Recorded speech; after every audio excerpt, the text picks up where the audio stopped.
Jai Gurudev Sham. Jai Gurudev Swami Revati. Welcome to my podcast. Thank you. So today we're going to talk about two topics. We're going to talk about the institutionalization of religious movements, spiritual movements in general, and the notion that Bhakti Marga is considered by some as a cult or a sect. And we need to unpack all of that, see the merits of that argument or not. But before we do that, what I wanted to ask you is if you could please introduce yourself a little bit. So it's your first time on the podcast, so people can get to know you, and then you won't have to ever do that again in the future. Okay, so I'm Sham. I have been involved with Bhakti Marga for about 13 years now. And as my life with Bhakti Marga has evolved, I've had different hats on. And one of them obviously being involved with teaching and the knowledge aspect of the mission. And so I've given lectures and satsangs and talks. And I've also been involved in the general running of the mission. So I held a directorship for some time. And also I have some other roles still. And currently I live in Germany, very near to the ashram, and with my family. And I grew up in England. Yeah, I guess you've asked me to come along because my background's a bit off the wall. First of all, because you're an intelligent person, we've Sham and I. So says you. I do. No, we've as he was just saying, one of his roles he's had is teaching. We've obviously worked together for many of those years as well, and so I know your thoughts on a lot of subjects, and I appreciate them very much, and I think it's fitting. But also, as you were about to say, I think your religious background is also interesting, and I think it makes sense to sort of touch upon that a little bit. Yeah, I mean, I had a mixed parentage, like quite a strange, sometimes volatile and very changeable upbringing. But, you know, the part that's most relevant to the discussion today is that I had an Irish Catholic father who wasn't particularly religious, but, you know, as a kind of residue, it's there. Right. But he always deferred to my mum to, well, that's your business, what the children are taught. And she was obviously, as a Muslim, not a classically strict, staunch Muslim because she was with an Irish Catholic man, right? So, and also, although of Pakistani origin, she herself was born and raised in Uganda in East Africa. And, you know, so the kind of cultural lens through which she experienced that Islam and then herself took to it and practiced it and then imparted it to us was not particularly orthodox, I would say. But having said that, I still had to learn to read the Quran in Arabic, like many, well, all nominal Muslims do, right? Sure. And then in the school holidays, yeah, she'd say, you've got to go to Friday prayers, you know, which obviously I loved. That's why you're sitting here today. Yeah. And so I could experience those religions, Christianity more so through school, I would say, because, you know, if you go to a Church of England school, there's like nominally a kind of Christian like overlay to what you're doing, right? You can't avoid it. It's not being rammed down your throat, but you can't avoid that you're going to have a Christian religious service at Christmas and Easter. You're not going to avoid a Bible reading at every assembly. So I could experience both of these and get quite a good handle on both of them, but whilst also being a little bit arm's length from both of them. I wasn't that deep into either of them. And then on from that, whatever journey I had that brought me here to be with Guruji and Bhakti Marga and practicing Vaishnavism. Yeah.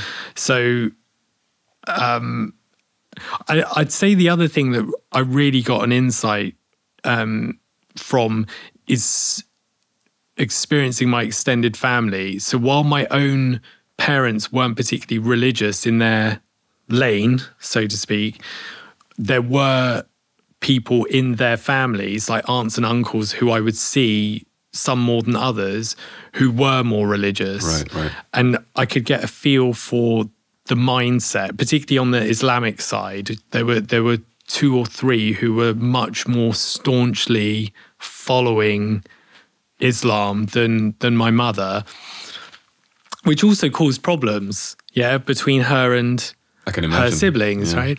So, I'd say I wouldn't call it a unique view, but it's pretty different. Well, it's a well-informed view, I think. Yeah. And I think one of the things that I've always shared with people from my childhood, because my childhood wasn't particularly religious, but what I did was I moved a lot from country to country. And when you just get exposed to different cultures and different sort of religious groups, even just people of different types, even if you don't participate in it in a big way, just being exposed to it already informs you a lot, and it helps you expand your worldview in unique ways. And I think that's what makes it unique, and that's what makes it special. So I definitely get where you're coming from. So that makes sense. That's a little bit why also I think this is a good topic for us to dive into. Just that broad perspective is going to help us unpack this.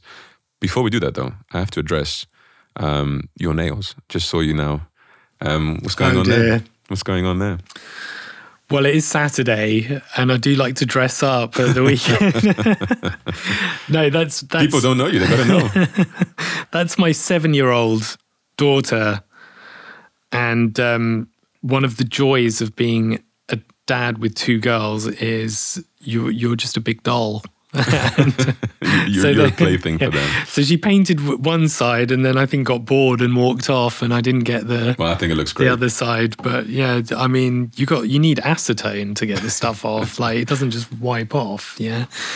So yeah. Yeah, great. Enjoy it. Thanks for the what would you call that? Is that a kind of is that lavender? Lavender lilac? Yeah. Brilliant. Okay, brilliant. All right, let's do this. Let's unpack a little bit the topics. I think we can maybe start off with the institutionalization topic. I think the overriding theme, both for this question of institutionalization as well as the sect and cult thing, is general mistrust. My experience, at least when I've been dialoguing with people of all sorts of religions, is they enjoy the idea of spirituality and spiritual living and spiritual concepts. But the minute it gets institutionalized, for them, it's like, that's religion. Religion, that's sort of where they draw the line. And I've heard it being said to me before. It's like the idea of, for example, people like, how to put this? They like healing, but they don't like hospitals. If you get my meaning. So they enjoy the practice of the thing. They don't like the institutions. They like learning. They don't necessarily like the universities. And I think this is somehow this inbuilt mistrust that people have of institutions. And it starts to make me always go on the back foot of having to justify the existence of the institution to people. Why do religious movements have to have institutions in the first place? And I think the conversation from my side starts there. It's, at what point is it necessary? And is it at all necessary? Is it actually a redundant thing? Could we do it in a different sort of format? Because it helps people make their peace or not with it. Well, I think the first thing is that people view institutions, particularly religious institutions, as agents of control. Yeah. Yeah, you're trying to control me and my behavior. And they are, aren't they? To an extent? I think that may not have been the original intention. Right. But yes, it comes to that. It comes to that. Like, the thing that people are probably most aware of or have a feeling for in Europe is the church, right? Right. And the growth of the church. And I don't Catholic Church, Vatican, all of this. Well, I guess the church in general, because if you look at the history of the church, and I'm no expert, but all of the codifying and the hierarchy and the institutionalizing, it was a gradual process that came from the point where Jesus isn't there anymore, right? So you've got this divine personality who can impart what is needed in the moment to the person in real time and specific to them and their level of understanding and what they need to hear at that moment, then that divine personality goes, and you're left with some people who want to carry on spreading, as they say in Christianity, the good news. Right. We want to spread the good news. And in their anxiety to do that right, they more and more codify and form a doctrine. But then once you form a doctrine, you need a body to hold that doctrine and, dare I say, enforce the doctrine. Yeah. So, and that's why you had things like, I think in the early Christian church, it was called anathematization, where you say that church and that bishop who is preaching that doctrine, we no longer advocate that because this is now the doctrine that's been agreed in the council, and you are essentially exiled or excommunicated. And back then it was called anathematization, right? And it's this need to get everyone on the same page. But then in that anxiety to get everyone on the same page and believing the same thing, it becomes hardened. Yeah. And I think this kind of sclerosis, you know, this kind of calcifying of things where the free and flexible exploration of what that divine personality was saying becomes something else. Don't you think that's motivated by fear? Like from my analysis on it, it's always that is you have that phase of the charismatic leader, the founder, the formative sort of phase of the religious movement. And as you said, it's flexible only because the leader is capable of sort of monitoring and correcting where needed. And the minute he leaves, as you said, there's this immediate feeling of, now what? Like we need to continue it, but we also want to make sure we don't lose it. We don't sort of dilute it or change it in any sort of way. And I think people then, they do what you said, they codify it, rules, regulation, hierarchies, authority. And I think a lot of it is just out of this fear of we can't lose the amazing grace or the amazing teachings or practices, whatever that we had from him. And so we have to protect them, solidify them. And in doing so, it becomes extremely rigid and ironically less attractive than they were. And it creates a very different movement to what was originally intended. And I think it's borderline inevitable. I've never really seen any movement that doesn't follow that pattern. I mean, if you study sociology of religion, there are plenty of people that sort of speak on these sort of life cycles of religious movements. And it's almost always the same. It's very rare that you can think of any religious movement that bucks that trend. Yeah, I agree with everything you've said, but I think the mistake that people make is that life cycle, they think that it happens in a very short space of time. And when you think that something's happened in a short space of time and you say, these people had an anxiety to make sure there was a doctrine and these people did X, Y, and Z, it sounds like it's happening virtually overnight. And there was this kind of cabal of people who got round a table and said, hey, we've got to write this all down and enforce it. But when you look at it historically, these things were happening over hundreds of years. Right. And it's just in the course of the expansion and growth of the following of that teaching that problems arise and had to be ironed out. Yeah. So like the major controversies in Christianity in the beginning, for example, were to do with the nature of Jesus. Yeah. So many of the controversies. Christology, Christology. What was he? Was he fully human and fully divine at the same time? Was he one unified divine being or dual nature, etc.? Yeah. Was he human in the beginning, but the divinity overtook that humanity? And then the other controversies were about the other persons in the Trinity, yeah? So the Father, the Son, and the Holy Ghost, is the Holy Ghost equal to them? All of that stuff. Yeah. And I guess there's an anxiety that, if we get this wrong, then it will affect the outcome for the individual who's following it. Yeah. Yeah. And that's why they say, oh, well, we've got to codify it and get it right. And we'll have a council and we'll bash it out and we'll agree this is the doctrine. And then everyone can just sort of get on with the better things. Yeah. They don't have to be worried. But I think in the example of Christianity, the institution obviously comes post-Christ, right? And so it's easy to sort of see the very, very human element to it and the very human sort of anxieties and thoughts and whatever concerns. I think in Bhakti Marga, in our case, we have an institution. It is Bhakti Marga. It's the organization, the movement founded by Paramahamsa Vishwananda. But obviously he's still very much alive, very much among us and teaching us.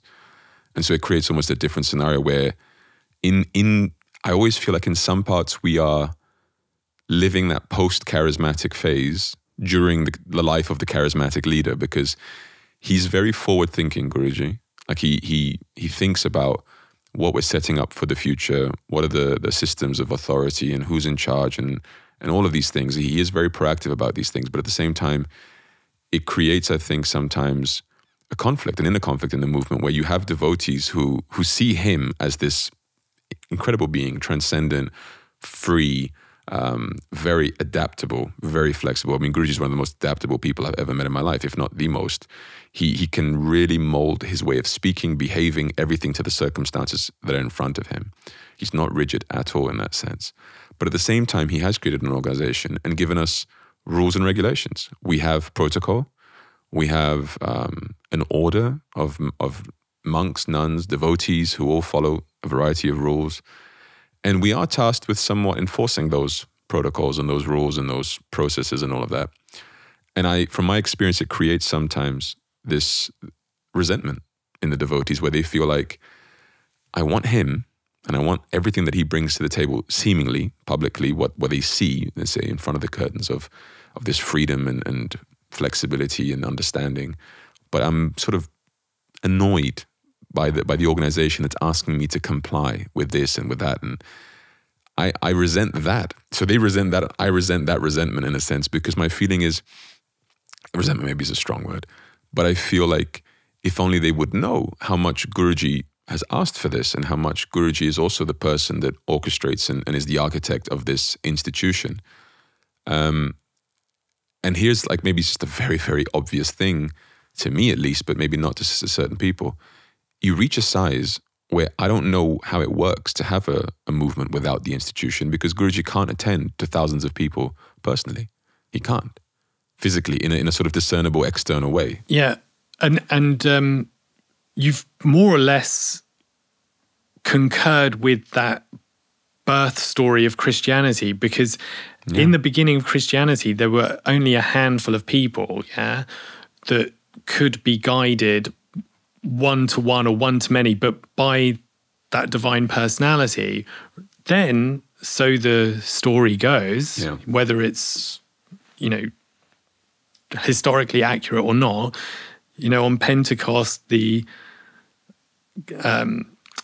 Holy Spirit came down on the apostles, and then they had this inner command to go and spread the mission. And immediately, one of the apostles, I can't remember, made a speech and converted 3,000 people, right? So immediately you've gone from a handful or a few hundred to 3,000 people. Yeah. And so if the following had been that size when Jesus was there, there's every chance that it did need to be institutionalized, because you have to have a way of disseminating the message and the instructions and all of this.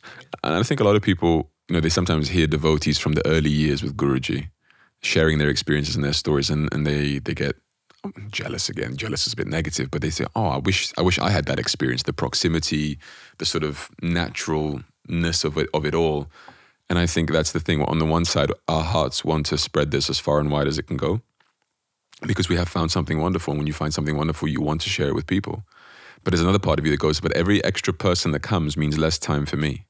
Right? Yeah. And I remember having a conversation with one of the residents here at the ashram a few years ago. And it was exactly about that. And they told me, my heart is so split in two. Like, because Guruji was encouraging us to spread what we've learned and to share and all of this.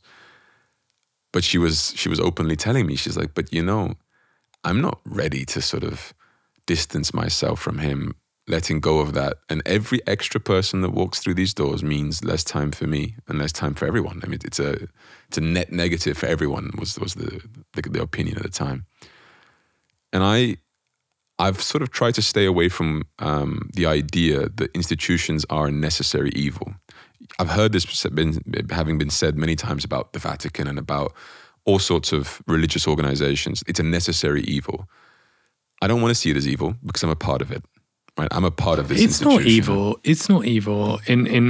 I think what it comes down to is maturity. Yeah. Because the thing is, what people are being asked to do, I can't necessarily speak for other religions, but in Bhakti Marga, what Guruji is asking people to do is to have an immense amount of maturity, yeah? And the story is basically something in your heart has called you to something bigger than what you know with your senses, yeah? You have some inherent feeling that there's more. Perhaps it's just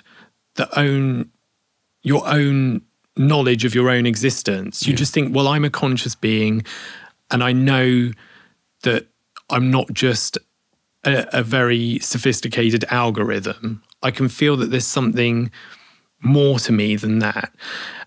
And then for whatever reason, that seed, that thought, that yearning has pulled you into the orbit of a master, or even we could just say into the orbit of spiritual instruction of any kind, right? Agreed. But you're then being asked to acknowledge the existence of something that you don't know firsthand. And the great wonder of Guruji and the great blessing of even just encountering once or a few times is you can see in him the truth of that suspicion you had. There's something more. Yeah. Because when he behaves miraculously, when he says something to you where you realize, oh, he knows me inside out, oh, he heard my prayer, or he knew something that happened to me in the past, or he knows a desire of mine, you say there's some field of existence beyond what I know, yeah, that is beyond space and time, and he is it, or he's tapping into it. You don't even have to go mad on trying to define Guruji. Right. Yeah, you can just see there's something there special. And that gives you the faith to try and know that in fullness, yeah? Because the moment you're told there's some part of you that you don't really know truly, you're like, well, then I can't be complete. Surely I'm not complete if I don't know that part of myself. And then you embark on a journey to know yourself. But if your whole life you've been programmed, not in a nefarious way from some outside agency, just because of the way society runs and the way you are as a human being when you first come into the world, that no, this is all you are. It's a great leap of faith and a great amount of discipline needed to break free of that and to know yourself as bigger than what you know yourself to be now. And the problem is we don't have the maturity to do the work. I before you say, there's one thing, because I don't want to forget it. I saw this loop or reel. Yeah. I saw this reel where I don't know whether it's true, but I've seen things like it, like in books like Power of Habit and other books about how we work and how we operate. This guy was saying that if you just do like 20 minutes a day of any particular thing, learning an instrument, learning a language, but you do it every day. The main thing is the doing it every day. You will be better than 95% of people at that thing. Yeah. Right? Now, if that's true, and I don't know what the data is on that. I haven't investigated it, but I've heard other things like it, and I've seen data-driven examples where, all you need is to do something regularly. Seems logical. Yeah. Yet no one does it because our natural state is not one of discipline and consistency. Agreed. Yeah. And we are disciplined and consistent when we're forced to be. So for instance, I have a duty to my children. I have to do it. Yeah, there's nothing that's going to. But that's driven out of necessity, right? I'd say we are actually quite consistent people in two facets. The one driven out of necessity, as you just pointed out, and the one for which is pleasure seeking. Yeah. Like, I don't need to be told to eat every day. Yeah. You know what I mean? And I know that you could argue... You'll hunt down that ice cream. That's it. You can argue it's a necessity, but I know that I eat beyond my necessities. Yeah. You know what I mean? And we all do. So I think there is we are disciplined in some respects. Yeah. But for instance, anyone who goes to a gym, but has gains, gets the gains, right? They'll all tell you will not experience anything for months, but just stay in the game. And there's even these reels that are like designed to motivate you and pump you up, right? But when you go to a gym, the best thing you can do is have a routine and a program. Go every day, and then have arm day, have leg day, and arm day and leg day look a certain way. Yeah, and it almost becomes automatic. Yeah, you're so in the routine. That is what an institution does, in my view. Mm-hmm. Yeah, a well-functioning, well-meaning institution that's not designed for control is designed to give you the discipline that you don't have yourself. It's organized spirituality. Yeah, and organization is a plus. It's not a negative. Yeah, and I think, to touch upon two of the things you mentioned, one is the maturity one, and then I'll talk on this one first. I think that's a big role of the institutionalization. It's creating organization where there is otherwise quote unquote freedom, but really it's just a free for all fantasy land. Yeah. And I think people need to be willing to submit to that. If you think you're going to transition from material living, an uncontrolled mind, to the perfect path, and immediate progress and immediate realizations, doing it your own way, regulated by yourself with no controlling mechanisms whatsoever, it's delusional. It really is delusional. And I think people need to embrace that in a non-judgmental way. It's not that we're pointing the finger and saying you're all stupid. It's we're all conditioned. And that doesn't make you stupid, it makes you conditioned. It's like a sick person. A sick person can't be blamed for being sick, but factually you're sick. Yeah. And if you accept that, you can take the smartest route out of that sickness. And it's the same thing here. It's like, okay, as you were just saying, the data may support this, that if you perform an organized sort of set of practices, methodical, consistent, addressing the exact root issues that are making you conditioned, that are making you quote unquote sick, you're going to heal much better than a sort of scattered random approach. And I think I fully agree with you in the sense that what it should be, the institution, is that. It's the systematized approach to this that is able to disseminate to anyone in any situation that doesn't require the physical presence of the leader of whatever it is, because it's just a well-oiled machine that helps you. It takes you 90% of the way. I will always say that there are things the institution can never provide, because life is a bit too customized to the individual that the institution can't fully accommodate all of that. But if it gets you 90% of the way, that's fantastic. The other point about maturity, I think people need to start to see things in a different way. I think a lot of the hang-ups people have with institutions is the loss of freedom, the loss of personality and individualism, because they feel like they become just a number, right? A replica of others, a robot. I'm supposed to follow the same rules, dress the same way, attend the same events, whatever else, and meet the same criteria as everyone else. And I think I understand the concern and the fear of individualism, but I also think it ties into people's understanding of what spirituality truly is meant to be. Because if you buy into the Vedic conception, especially the Vaishnava conception, of the false ego, that we're actually wrongly identifying with ourselves and who we think we are is not who we really are, and there has to be a sadhana, as a practice-based transition from who you're not to who you really are, then you look at the organization and say, if this is in any way diminishing my individualism, in any way diminishing my quote-unquote freedoms, it's actually to my benefit, because it just gives me a vehicle by which I can gradually relinquish this notion of who I think I should be and who I want to be and who I am. I can relinquish that and then serve. It's a vehicle of service. And service is one of the key things that we talk about in our path that helps you transition from someone who wants to be served, a pleasure-seeking individual, which is what human beings are. It doesn't matter religion, doesn't matter. Just this is general observation about human beings. We seek pleasure. We seek gratification. The idea of relinquishing that in favor of seeking to serve in any capacity. I'm not making it specific now to serving a deity or God or whatever, but just service, using the tools that you have to make a difference in this world and the difference in the lives of others. It makes you, in a positive way, forget yourself.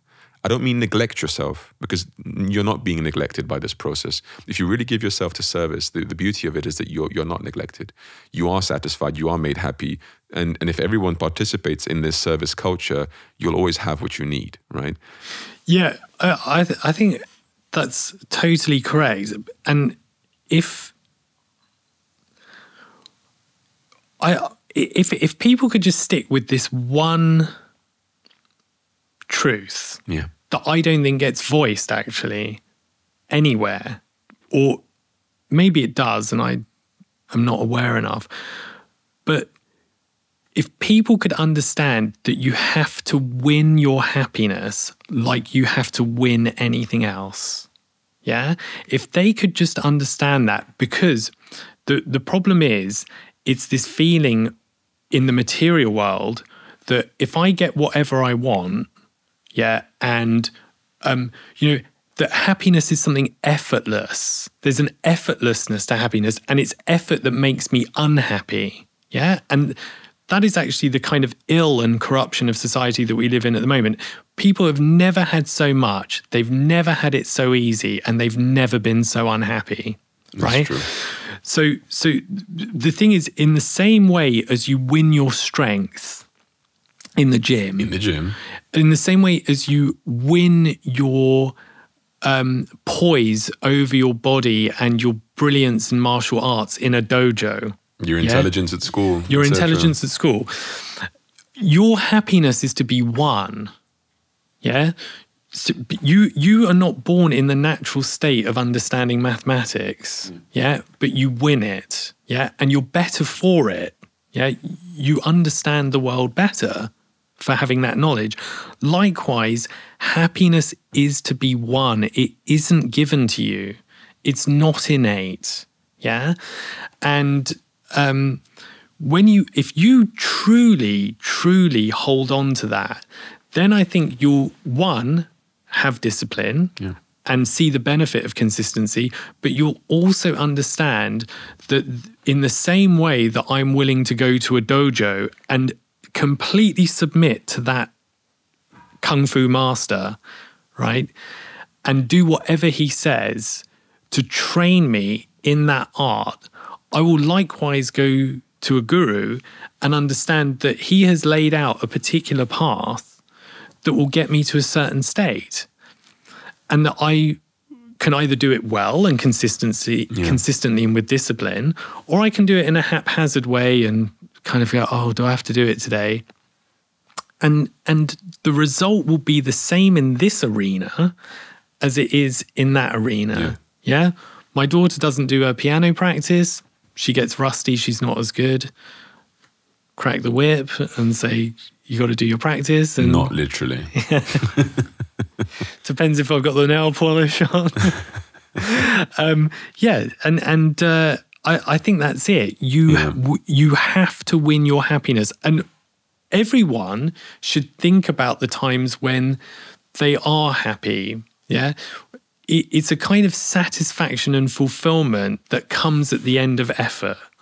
Yeah, really. When you're really happy, it's like, I've achieved something, I've done something, I've improved myself, I'm better.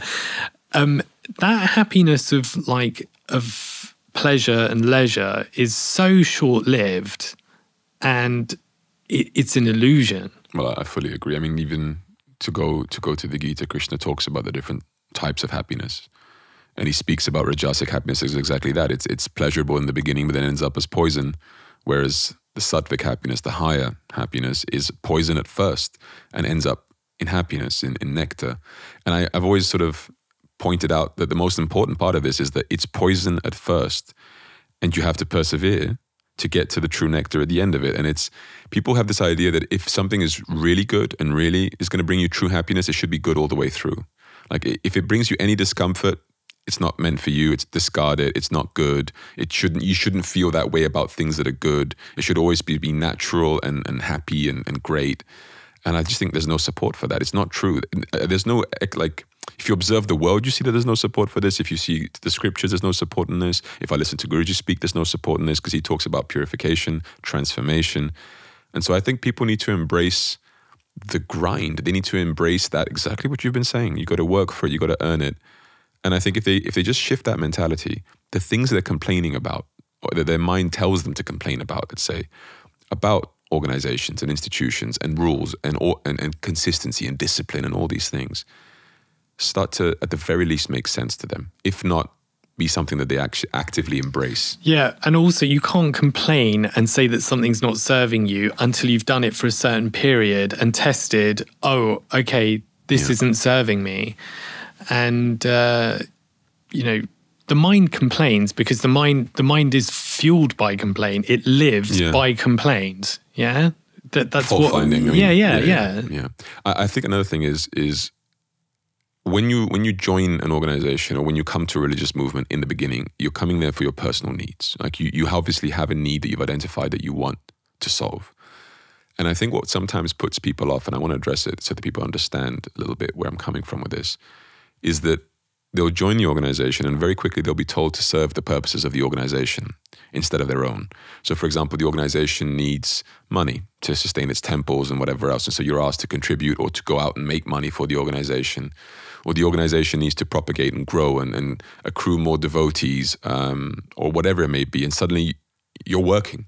Like you came to run away from the stresses of work life and all of these sort of things in your material life. And then you come to a religious movement, a spiritual movement, to drink from the fountain, right? To get nourished.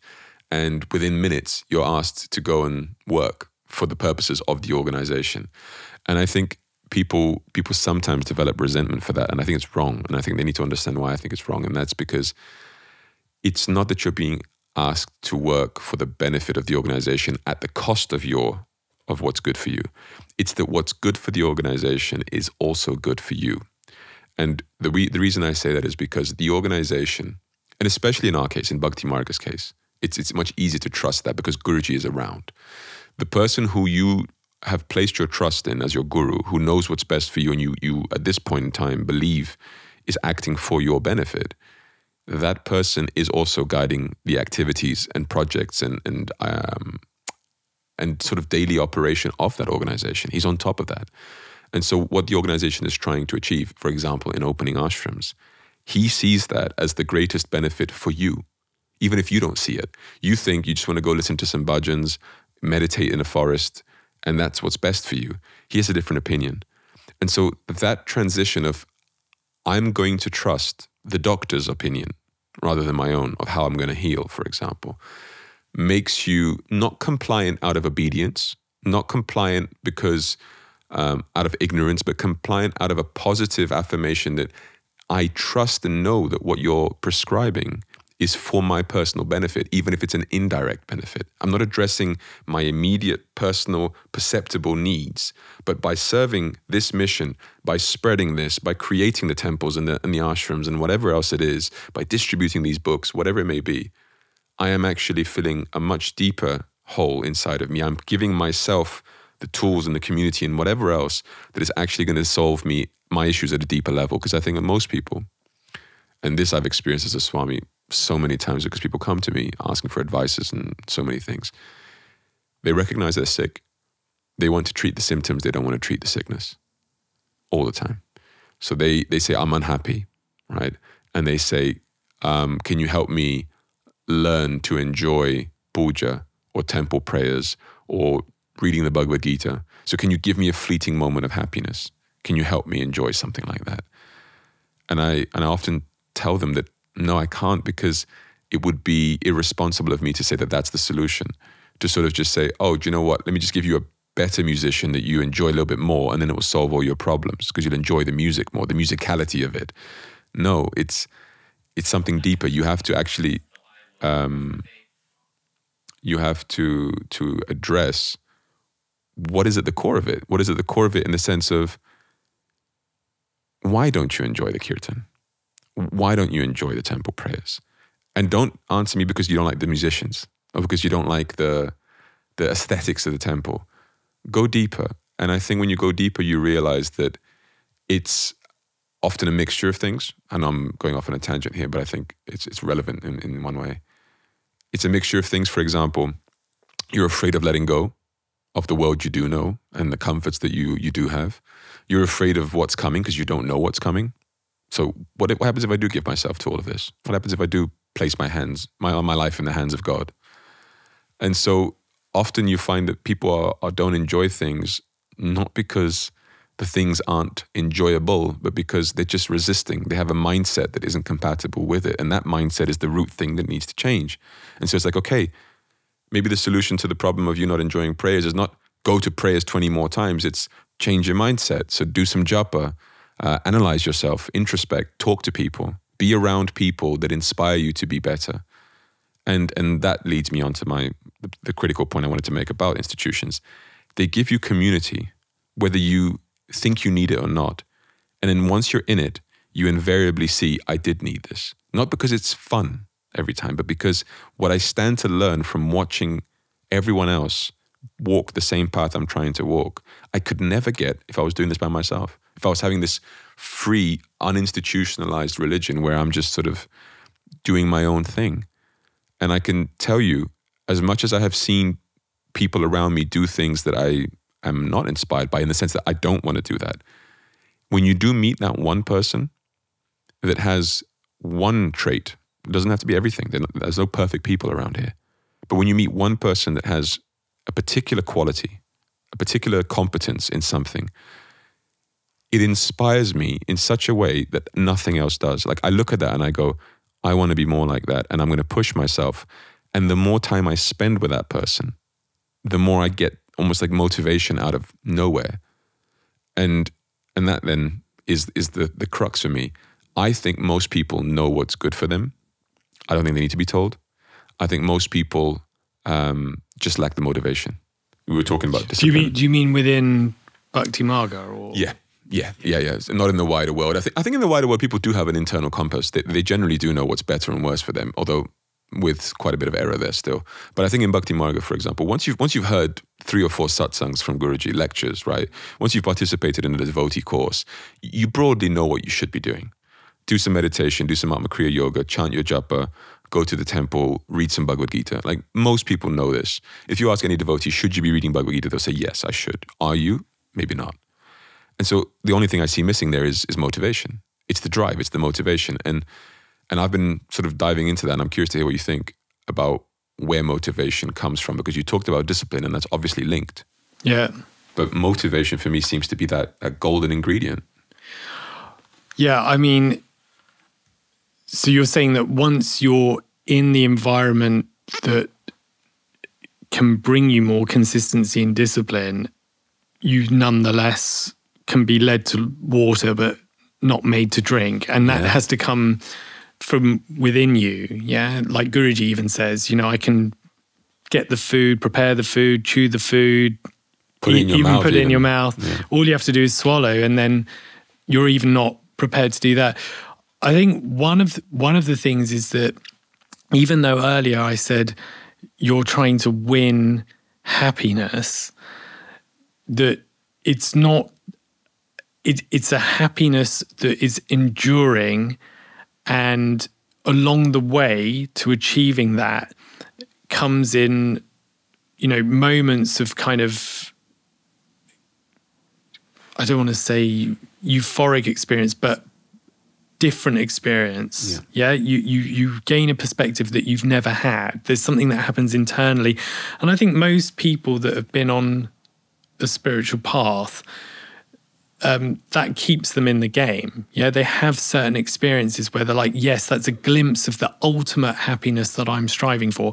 But the happiness doesn't come like that. Yeah, it's something that requires patience and endurance and consistency. And I think that the motivation can only come from really understanding the magnitude of what you will ultimately have. And again, we come back to doctrine and belief systems and why there's so much anxiety about, knowing the nature of God, knowing the nature of yourself, knowing what you attain when you realize those things. What is eternity? What is all of this stuff?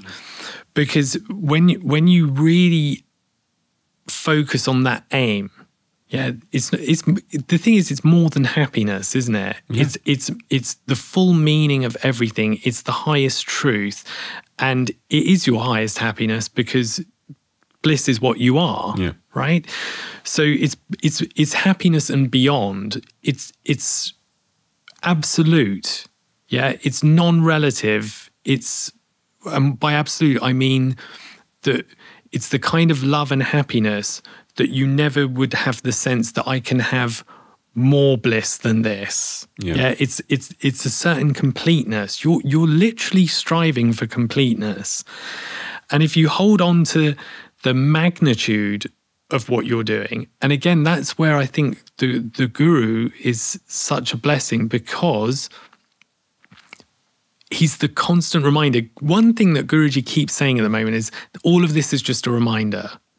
I'm just a reminder. The guru's just a reminder.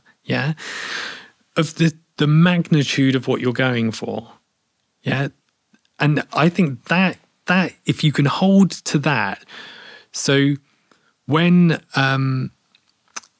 someone does something incredible, like we go to the moon, or someone wins a Grand Slam, they will go through all manner of discipline and pain and heartache and knockbacks and everything you can imagine, because the goal is so profound and big for them, and they believe it's possible.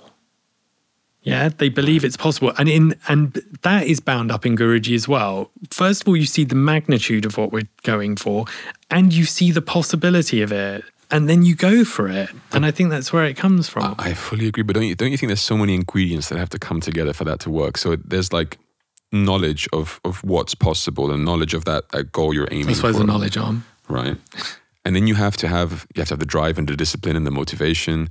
You have to have expertise of someone guiding you to that place. Otherwise, you're just on a journey of sort of random discovery. Maybe I can do this, maybe I can't. And so there's so many things that have to come together. And isn't that really the purpose of the institution? It's to put all of these things at your disposal in front of you, almost like so that you can passively consume those things. Like you're just constantly exposed to the structures that are there to help you to advance as much as can be done. Because I was thinking, what really helps me walk this path towards that God realization, that ultimate truth? Knowledge helps me. It's always helped me to understand, to know myself more deeply, to know God, to know this world, all of these things. But it can't be dry. It can't just be theoretical. So I've got to feel, because feeling drives me forward. It makes me want more. So, okay, I need to go sing in the temple. I need to go do something, right? And then I sometimes start questioning myself. Am I getting it wrong now? Like, have I got something inside of me that I'm not seeing, like a black spot on your nose, that kind of thing.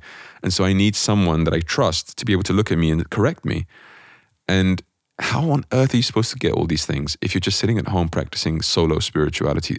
This is what I can't wrap my head around.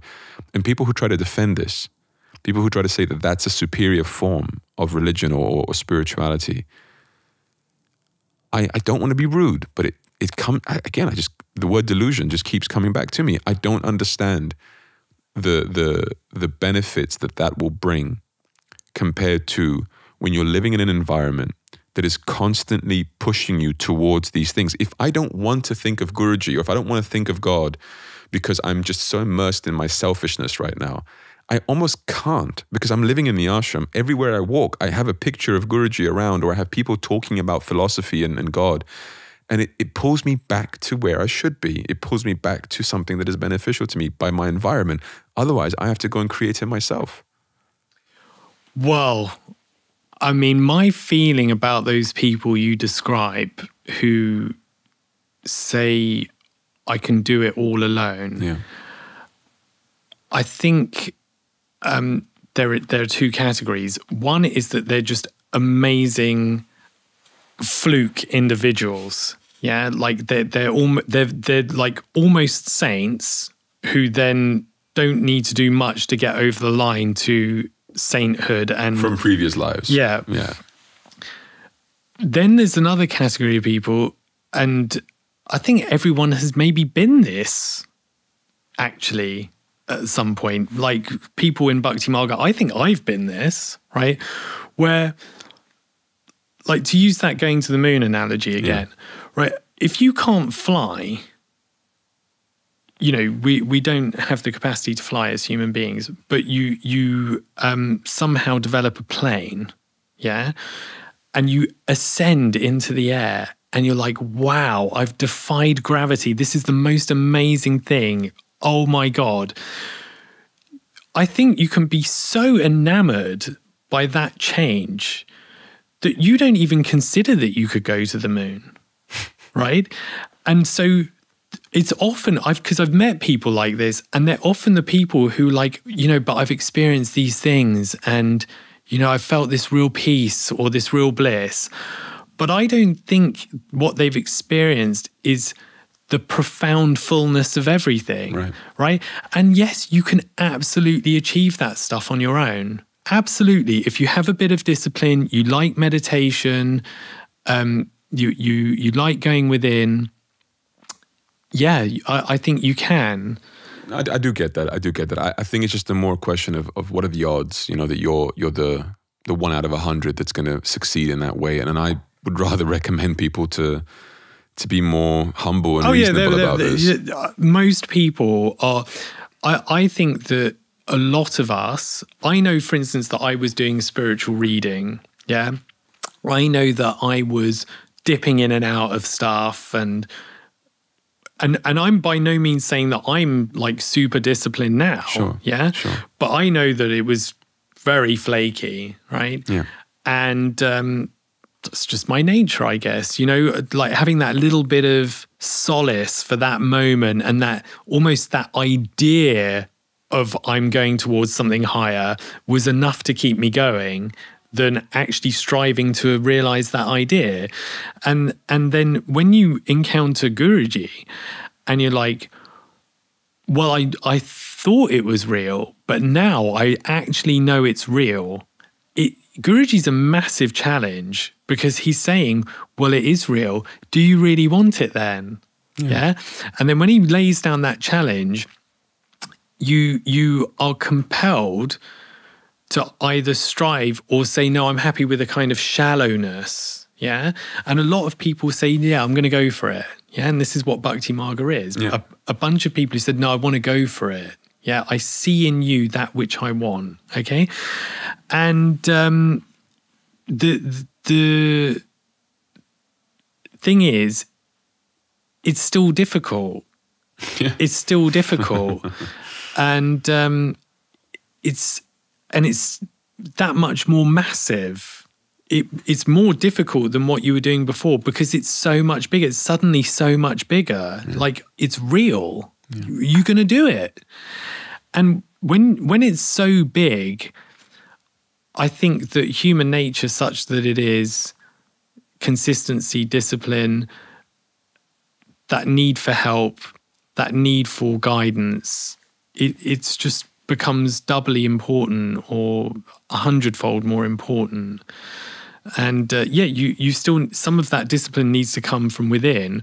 But like you said, if you know, every time you go on YouTube, for example, the algorithms pushed a satsang from Guruji and you watch it and, oh, Guruji's speaking to me. Or, you know, you see in your calendar, oh, Janmashtami is coming up. I'm going to make the effort to go to the ashram. Or, you know, you just live nearby to an ashram and there's someone in orange and you just get that pang of, oh yeah, I should probably go to prayers today. I haven't been for a while. Right. Then it's a set of guardrails that just keep you in the game, right? But I actually want to make that point clear. When I say that this is an environment that supports your spiritual growth, I don't mean just physically, like so you have to live near an ashram or in an ashram or anything like that.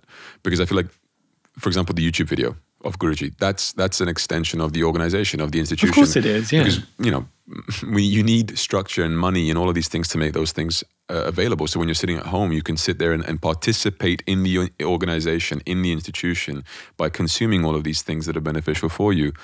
And I think that's sometimes a thing that people forget. Love doesn't pay the bills, right? Yeah. And I don't say that in a derogatory way, but definitely people need to sometimes be reminded of that. And so there are certain things this world, works by, certain rules, and you sort of have to. There is a necessity to all of this. There's a necessity to the organization. And I think I just want to probably, from my side at least, wrap this up from my thoughts on it, because we've talked a lot about, I think, some of the positive elements that the organization brings to the table, organizing your life and organizing your heart and mind in a way that you sort of lean less on fantasy and sort of a free-for-all. I think there are two things I would have to mention I feel like are very important for especially the followers of Bhakti Marga to listen to. Firstly, advancing in the institution doesn't mean advancing spiritually. If you get a role of responsibility in the institution because you're competent in a particular area, circumstances align for your service to be given in that way, this doesn't equal advancement in bhakti, advancement in spiritual life, so to speak. And I think if people were to, first of all, just understand that, they would look at the organization with far less judgment on the one side and hunger on the other side of like, I want positions and titles and responsibility because that means I'm greater. And those who don't get it don't need to look at those people and think, why is that person there? They're not better than me, and all of those kind of things that always happen in hierarchies and very human institutions, right? As I have to say that because I feel like it's a constant issue in all institutions. We look at the people at the top and think they must be the best. It's not like that. Guruji has made that point abundantly clear. And we don't need to mix the domains of the material competency that is often needed to run an organization. We need architects, we need construction people, we need lawyers, we need all sorts of people. That doesn't mean that they are saints. It doesn't mean that they are great bhaktas. It can be that the person scrubbing the floor is the greatest bhakta of them all, right? So we need to make that point abundantly clear. And the second pitfall, I think, of the organization is that we have to constantly check ourselves. We have to constantly look in the mirror and see if we're still aligned with the words and the instructions of our spiritual master, of Guruji, in this case, Paramahamsa Vishwananda. Because as much as we can say, and I do believe this, that we are an extension of him. He has said it himself, Bhakti Marga is an extension of myself. It doesn't mean that we're infallible. People who have been given responsibilities within the organization are still human. And so when I say that Guruji's monitoring, he's on top of things, he's part of this organization and we're an extension of him, I don't say, in saying that, I'm not saying everything that goes on in the organization is perfect. And I'm excusing everything. And everyone forever now, from this point onwards, has to have this sort of blind faith and trust that everything is perfect. I'm not saying that. And I think as an introspection, we always have to look at ourselves and think, am I complying? Because Guruji is critical of the organization sometimes, openly so, not just in private. Not only speaking to us individuals, he will sometimes openly say, they didn't listen to some instruction that I gave. Yeah. And for me, that isn't a sign that you shouldn't trust, or that isn't a sign that you shouldn't help. It's a sign that we're human.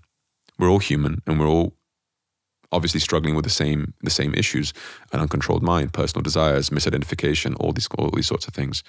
So I think my final request almost to people who are not affiliated with Bhakti Marga, and then to the Bhakti Marga people, is look at organizations and try to be as fair and grounded in your approach to it as possible, which is understand the purposes for why they are created in the first place. It's to organize, disseminate, to handle mass size, right? If it was just a mission of 5 people or 12 disciples in the case of Jesus, you don't need any organization because you're there, hands-on. We are obviously not living in that reality, and we don't want to. We want this to reach as many people as possible. So therefore, embrace the need for it. And after you've embraced the need for it, whether this be an Islamic organization, Christian, Hindu, it doesn't matter. In your own context, embrace the need for it. Once you've understood the essential need for it, then we can transfer on to the and how is it executed phase. And in that, I agree, sort of we have to have conversations, introspection, transparency, honesty, and all these sorts of things. It helps a lot build trust in the institution. But for Bhakti Marga people now specifically, I would say trust in your guru.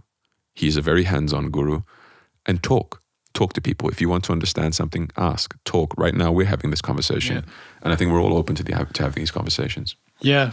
Well, I mean, that all makes great sense. And the thing that I think that Bhakti Marga does that is most important, actually, having heard you say all that, is to get Guruji to you wherever you are and whatever you're doing. And quite right, that couldn't happen without some kind of organizational apparatus.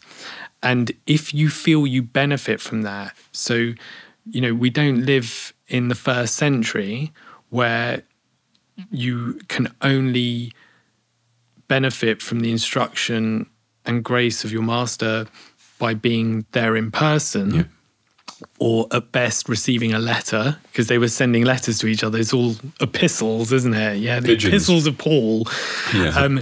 You can, in real time, experience your master wherever you are in the world, but that can't just happen like that in a vacuum. And what you put in is what you get out. Yeah. So the many people putting themselves in mean that you also are receiving that benefit. It's a cycle of service. Yeah, there is a cycle. And, you know, to be able to be on a boat or in Australia when Guruji's in Germany and still experience in real time that connection is a wonderful thing that couldn't happen without an institution. Yeah, I agree. And, you know, to put yourself into that and make it happen for you and everyone else, you win and everyone wins, right? Well, it's help us help you, right? Yeah, and I think we say the same in reverse. And I feel like on that level, Bhakti Marga is actually quite phenomenal, to be honest, because any devotee, doesn't matter where they are, the minute they're initiated as devotees, they have access to an educational platform that can keep them busy with knowledge for hours and hours, a year plus. They have the ability to follow Guruji around the world with virtual pilgrimages, video content, so many things. And I just feel like no matter where you are in the world, if you're able to participate in this cycle of service, you're always going to get plenty back from it. But as I said, I think the most important thing is if you feel that that's not the case, if anyone feels that's not the case, in any context, approach that organization and that institution and talk. Just talk, because it helps us to understand how to serve you. But I'm happy with that, and I think it's important people come to terms with the necessity and the benefit of the organization so that they stop demonizing it. It doesn't need to be. Organizations don't need to be. Institutions don't need to be demonized. Maybe in a future episode, if it makes sense, we could talk a little bit more about that post sort of charismatic leader thing, because there's a lot to unpack there, and you can observe in Christianity and in pretty much every other religion. After the leader does leave, there are very clear patterns, elitist schisms, and all sorts of things. For Bhakti Marga, it's irrelevant. We're not anywhere near that stage, and so we don't need to go into it now. But I think there's more to unpack there. But I'm happy with that. You? Yeah. Okay, cool. So for the cult and sect thing, what I want to do, if you're good with it, I want to read Oxford Dictionary definition of those terms. Oh. Cult, sect, and religion. Yeah. And then from there, I think that will give us plenty to work with to sort of unpack what the issue here is. And I think firstly, it's just similarly with institutionalization, people use these terms as pejoratives. It's a negative thing. Oh, it's a cult. It's a sect. And I find that to be hypocritical, massively hypocritical. And I think my great challenge that I would like to pose today is, once we've seen these definitions, then either Bhakti Marga isn't a cult or a sect, great. Or everything else is. Or everything else is too. I'm not playing it any other way, so let's get to it. Cult. So a cult is a system of religious veneration and devotion directed towards a particular figure or object.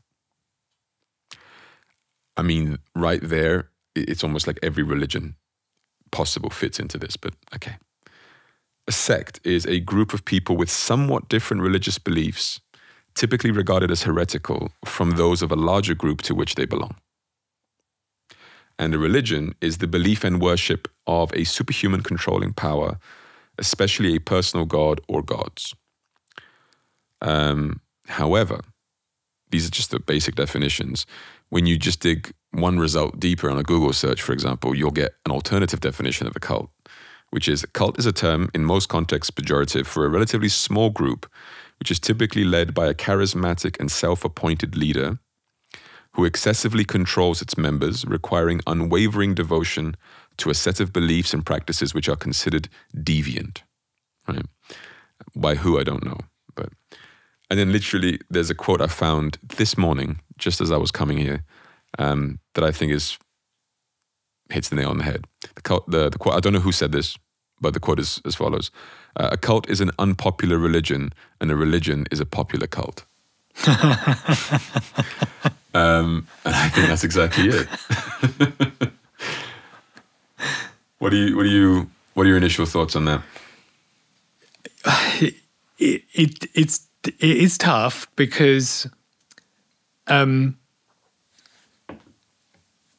like, if you think about Waco in Texas, this cult, and then the Jonestown cult, Jim Jones, all this, then you're like, there are some nefarious things out there that need to be guarded against, because Jonestown ended in the massacre where they all poisoned themselves, right? Mass suicide, right? On the orders of the cult leader,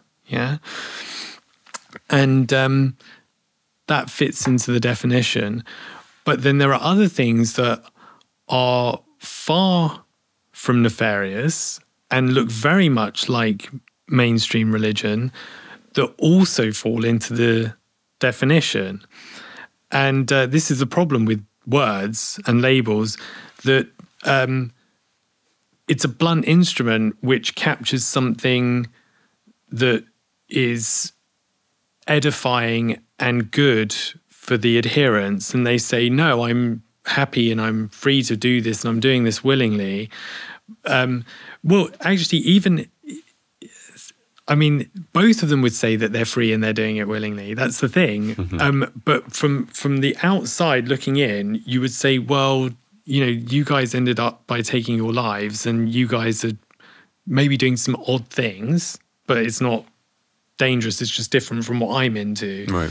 And it's very hard because there must, well, I guess my instinct is to say there must be more nuanced definitions and a deepening that needs to be done, a more deeper interrogation. Yeah, analysis, like a deeper analysis, investigation. And perhaps the real problem is the societal problem of let's just chuck out an accusation without even thinking you're a cult. Yeah.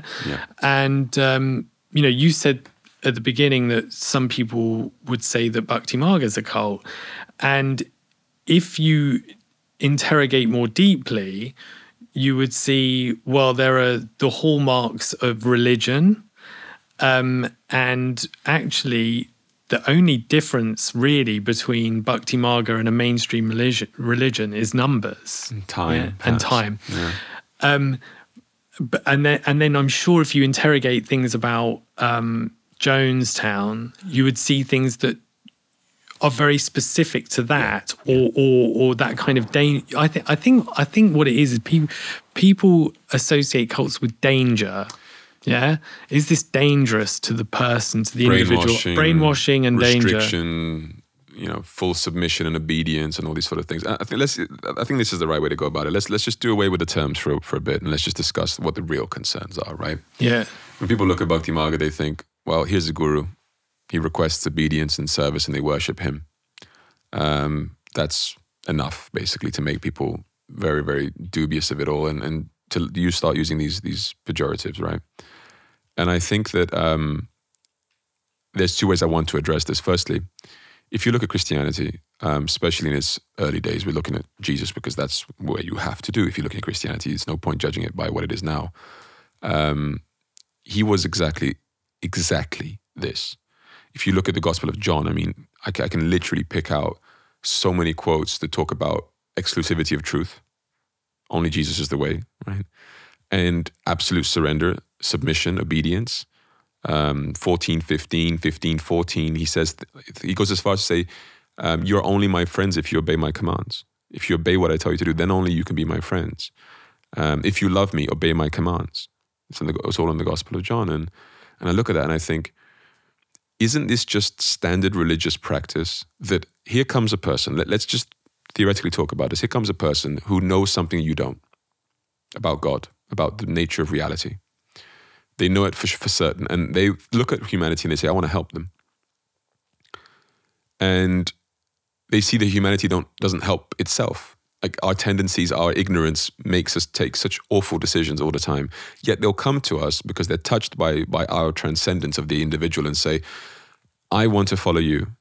Isn't it reasonable that that person would look at them and say, but you need to follow my instructions because I cannot take responsibility for you if you're not willing to follow my instructions. It's the same thing. A doctor will not ever take responsibility for the actions of a patient if they don't follow their own instructions. The doctor says, you've got to follow the prescription, follow what I'm saying you, then you'll get healed. If you do your own thing, if you freestyle, I can't take responsibility for what's about to happen. You go to a jungle, you're following the guide. The guide says, look, if you don't listen to me, you can get killed in here, right?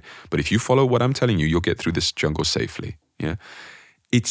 I don't see any difference in the model, yeah? But where I do agree with you fully is that we have to have common sense and you have to have logical, I think, frameworks by which you can assess a claim that is being made by somebody and say, is this nonsensical or is there something to this? In the case of Guruji and Bhakti Marga, it isn't anything like a Jim Jones situation because he's first of all saying, yes, I am a guru, he's enlightened, whatever, we should submit. Two key points here, first of all. It's a voluntary submission from our side. And it's at all times voluntary. I can back out, I can come in at any time I want, first of all. Second, he's not teaching innovations that have never been taught before. He is following a tradition. We are Vaishnavas within Hinduism. We do japa, we do Kriya Yoga, we do puja, and all of this, even if there are some differences here and there, is rooted in thousands of years of tradition. This is not something being made up. As much as sometimes Bhakti Marga devotees would like to say, Guruji is a revolutionary, it's iterations. He's just changing, it's iterative. Yeah, it's not a revolution in many ways. And I think people need to come to terms with this. And I think this touches upon something else, which is most of these accusations of cults and sects come from Western audiences. This isn't something that Indians are broadly concerned with unless they've been westernized. And I've lived in India and I can sort of attest to this. And it's, I think, quite and I usually don't like to accuse people of this, but it's quite a bigoted and sort of Hindu-phobic lens with which people view things because, and again, I do recognize the existence of the Jim Joneses of this world. But can I play devil's advocate? Go for it. I think that there are quite a lot of charlatans in India. There are. And there are a lot of people, and that's a shame, who put themselves up as gurus in India. But I think what it comes down to is intention. Yeah. Because if the intention of the leader of the movement or the mission is selfish, for instance, I want to enrich myself, I want to gain power over people, and, it's all basically narcissistic, then that can corrupt anything. Yeah. So you can insert yourself into a tradition and you can use, in fact, it's almost easier in India because the extent to which the guru is upheld gives you that opportunity to insert yourself and say, well, I'm one of those and I'm only here for your benefit and follow me and give me your money, right? And there are plenty of them. So really, I think it's for it's a very nuanced, and it requires a lot of analysis, a lot of experience of the situation to come to the conclusion, or to answer the question rather, is this self-serving or is it for the service of the adherents? Yeah, no, I take your point. 100%. Yeah, and when maybe that is the barometer by which you can separate the good from the bad, yeah? Because certainly we cannot just say that because something is small and heterodox that it's wrong and bad for those people. Yeah. You just can't do that. Yeah. Otherwise, we're living in a monotone society where that's totalitarianism. Yeah. To say anything heterodox or different or off the wall or offbeat is wrong, is crazy. But we now live in that society. We're becoming more and more totalitarian in terms of ideas and what you're allowed to believe and what you're allowed to think. Yeah, which is weird, given people think of our times as being highly progressive, but there's a very different undercurrent going on of restricting our, don't deviate. Thought, speech, everything else. Don't deviate from the given from on high narrative, yeah? But that's plainly wrong, and and we see examples of persecution of sects that the mainstream religion views as heterodox. For example, Sufis are not well regarded by the mainstream Sunnis. And what's the other one? The Ahmadis or whatever. And so, but really, are those people coming to harm because of what they're following? Yeah. Right. I know they're a bit different because they're not rooted in a charismatic leader, but the principle remains. But then, if you go to sort of a Jonestown situation and you look mentally unhinged, obviously self-serving, and then was it to the ultimate benefit of the adherents that they committed mass suicide, right? And you can only really know from inside. Yeah, that's I was going to come to that. Yeah. Yeah, and the fact is that when you, for instance, know Guruji, and you know the work that he does and the incessant traveling and the modest way that he lives, you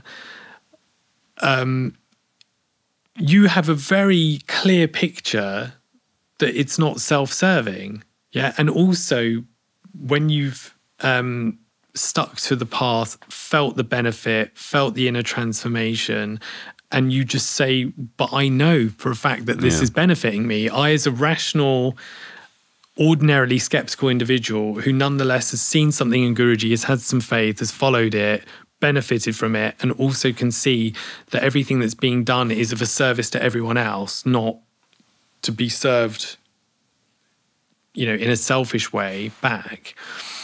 Then you're not in a cult situation, right? I think a major thing you touched upon is there are just so many charlatans, right? Oh, so many. That not really. And it makes me feel sorry because it means that the landscape is damaged, right? That the spiritual, religious, guru landscape is damaged to a point of no return, in my opinion. And it's therefore the reasonable position to be skeptical. It's the reasonable position to be doubting and scrutinize. And I think here there's a new problem, which is because of social media in general, but the internet in general. It's not social media only. It's just the internet in general. We're able to have very superficial experiences of people that wasn't the case before. So, for example, Satya Sai Baba.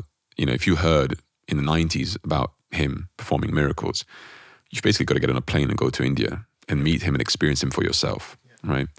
Nowadays, if you hear about Paramahamsa Vishwananda, let me just pop on YouTube and have a little 5-minute clip and, okay, I made my mind up about him. He dresses this way, he acts this way, got it. That's who he is. It's wrong. That's not how you get to know people. That's not how you judge people. But we've all become highly superficial, in my opinion. But again, I sympathize because of how many charlatans are out there. But it's also so easy to make an accusation that someone is a charlatan. Yeah. And I mean, as I said, the landscape is really destroyed. Oh, but it can be destroyed the other way by people who just like throwing out accusations. I mean, that's also the hallmark of our society. Is like, I will accuse anything and everything, despite not being fully aware of the facts, despite not having experienced it myself. Because there's no consequence often to the accusations. No, there isn't any a lot of the time. And that's the thing. Like, I wish people. I've had these conversations with people before. They've come to me, complete strangers, and say, you know, how do you really know that your guru is good and everything you're doing is good? And I say to them, you know, I wish I could open my heart and show you, because words are never going to convince you. If I tell you now, it's all going to come down to how much you trust me. Now, I try to present myself as a rational thinking, logical, grounded person, because it helps people to relate to me and to experience everything that I then have to share as being authentic and real. But at the same time, I know nothing can replace personal experience. And the fact of the matter is, as we've already said, unless you do your personal investigation, you're always making assumptions from what you can see from the outside or trusting in other people's testimonies. There's no other real way to go about this. And we can throw all these terms we want, sect, cult, religion. As I've said, these can be sort of molded to fit any religious group. I can look at Christianity and say, that is the epitome of a sect or a cult. They were Jews. Yeah, that deviated. They were deviant, heretical Jews, a small little group, and they worshipped this charismatic leader, and they gave him absolute obedience. They were willing to die for him. They did die for him, right? Isn't that every negative stereotype of a cult that you could possibly imagine? And there's biblical evidence of all of this. It's not even made up stories. It's in their doctrinal text. But because with time it grows and develops over thousands of years, 2,000 in this case, and now it's so huge that you just look at this and say, no, this is bona fide organized religion, right? And I always find it so bizarre. I remember, I'll never forget, I was in a spiritual sort of health, esoteric, holistic fair here in Germany. And I was walking around dressed as a monk. And I came across a German couple that were... I have to confess, I don't really know what they were doing on their stand there. I didn't pay too much attention because the gentleman sort of spoke to me and one of the other devotees that was with me and said, why do you have to bring your culture from India to Germany? Why can't we use sort of German spiritual traditions to better ourselves and whatever else? And I said, oh, such as what? And he said, well, Christianity. And I said, are you joking? Like, Christianity, German? You mean Middle Eastern? Like, what is the difference? But there's this idea that Christianity has just rooted itself as being the West's religion. It's not Western, right? It came from the East, the Middle East, right? In the middle of the East, so to speak. And it's just like, that's what I mean by the landscape just being so distorted and so broken up. People's conceptions of all of this is so conditioned and indoctrinated that they just lose perspective. And if you tell this to a Christian, Jesus was demanding worship. He was demanding obedience. He was putting all of these things that you're accusing Hindu gurus, or in this case, Paramahamsa Vishwananda of. Either they just go into denial or they actually become shocked at how they've not looked at this and not seen the evidence and said, you know what, you're right. There's not really any difference in this except size and time, as we said earlier. And so the truth of the matter is, to avoid the Jim Joneses of this world, you've got to inspect and analyze and be a bit more sincere about your analysis of the situation, because superficial analysis is based on what people wear or what, how they present themselves superficially. It's immature. It's really immature. It's not how you sort of get to know anybody in the world. Why would you apply this to gurus suddenly as if that's the standard? And Hindus are very guilty of this. I'll now sort of turn the lens on ourselves. Vaishnavas especially. We love condemning a sort of false guru or not bona fide guru, an improper guru, based on arbitrary things like the clothes that he's wearing.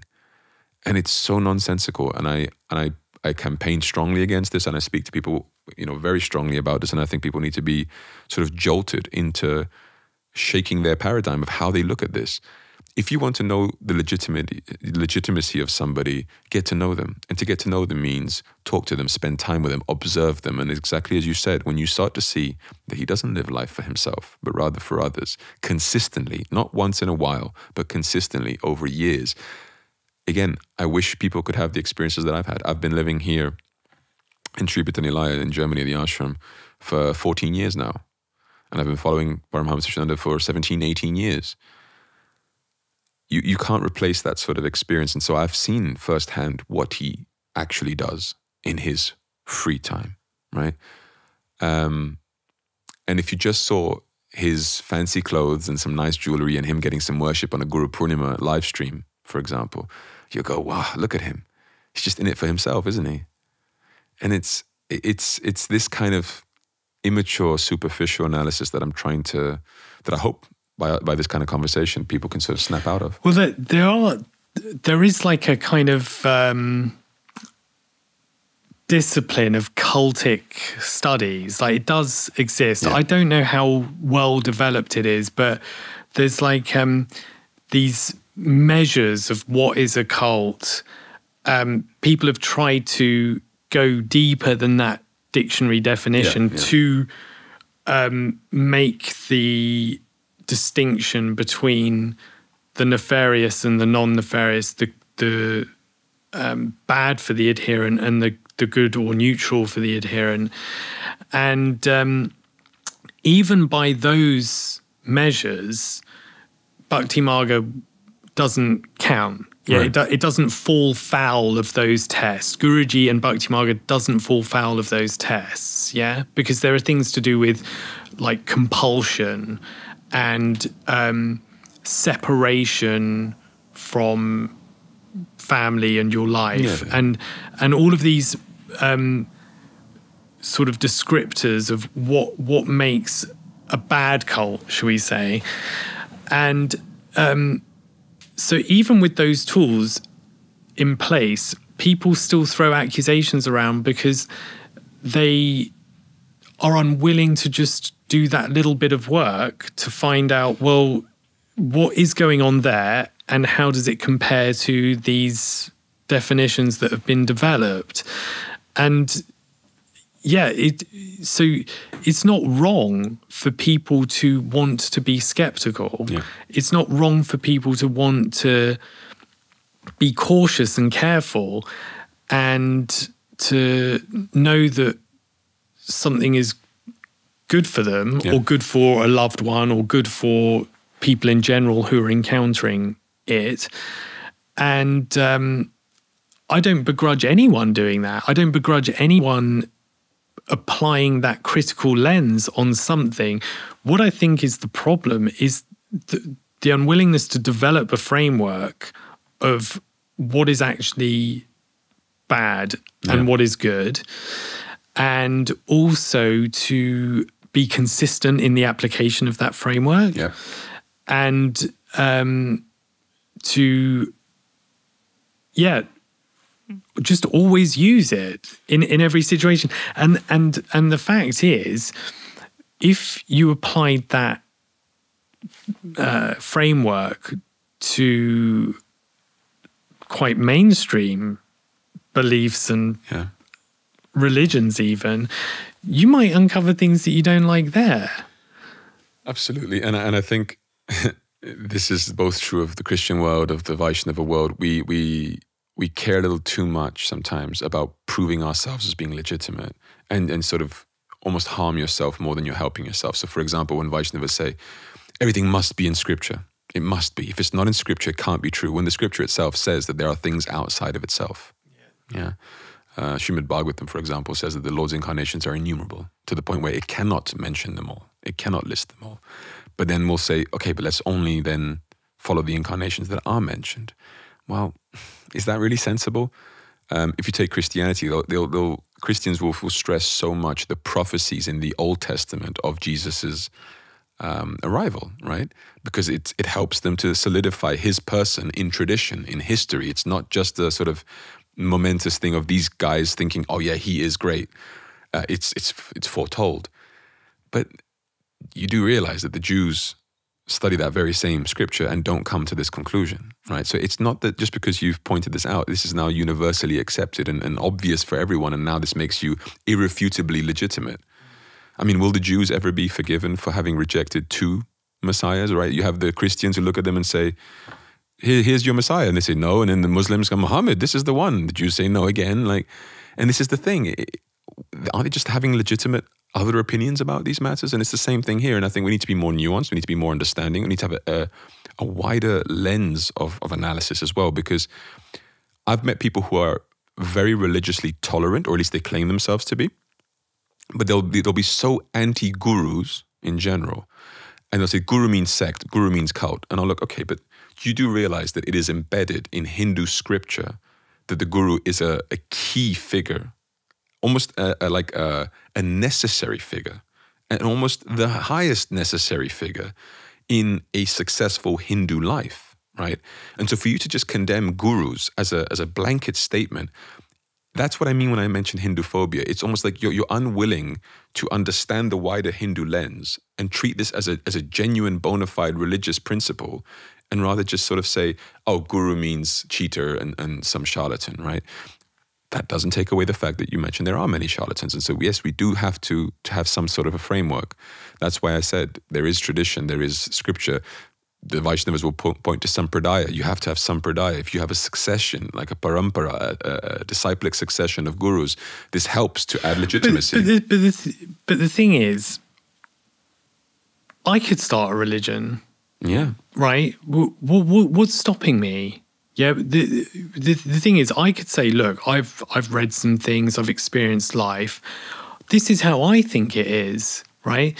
Now, if I do that, even without any claim to sort of having a profound, beyond mundane experience of the world, I can just say, look, this is what I believe. Yeah. And then I could say that with such conviction and such force and in such a compelling way that people say, well, we're going to start following you. And then I'll say, well, this is what I want you to do. Right. And I could do all of that. Would it be wrong? Would it be wrong? Because and would it be wrong for people to follow me? It would be wrong for them to trust you blindly. Yes. Yeah.